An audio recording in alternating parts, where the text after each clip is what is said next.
दुलाराय बर' फरायसा आफादनि जानानै दिनैनि बे गोथार फरायसा सान बड'फा उपेन्द्रनाथ ब्रह्मनि जोनोम सान बे सानखौ जोंबो बेलथि दख्ला दुलाराय बर' फरायसा आफादनि जानानै गाजा गोमजायै जोङो फालिनाय जादों।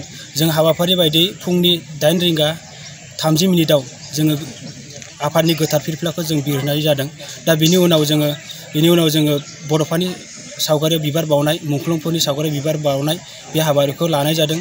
आरो बेबायदिनो जोङो दसे समनि उनाव एबा 10:30 जोङो 3 किल'मिटार फरायसाफोरखौ लानानै गासै फरायसा 400 फरायसाफोरखौ लानानै जोङो हानजा सुरनाय जादों। आरो बे हानजा सुरनाया जोंहा मोजां जाफुंलांदों। आरो बेनि उनाव जोङो 10 बाजिनाय लोगो लोगो जोङो जोंनि जा दिनैनि बे फरायसाफोरनि सावरायमेल बेखौ लानाय जादों। आरो बेयाव जों गोजोननाय मोन्दों दुलाराय बर' फरायसा आफादनि मानगोनां बुंथिगिरि अबिन नार्जारि सारा जोंनि गेजेराव फैनानै गोबां मेहेरगोनां ओंथि बाथ्रा बुंलांदों। आरो बेनि गेजेरजों फोथायनाय लाखिदों आरो गोजोननाय मोन्दों जे फैबाय थानाय समाव जोंनि जा बेलथि दख्ला दुलाराय बर' फरायसा आफादनि सिङाव थानाय फरायसुलि फरायसुला बिथांमोना गावनि थांखियाव जाफुंहोनो हागोन आरो बिमा बिफानि साननाय आरो हारिनि साननाय हनायखौ जाफुंहोनो आरो हारिनि मोजां खामानि मावगोन आं बेखौ आसा फारिबाय।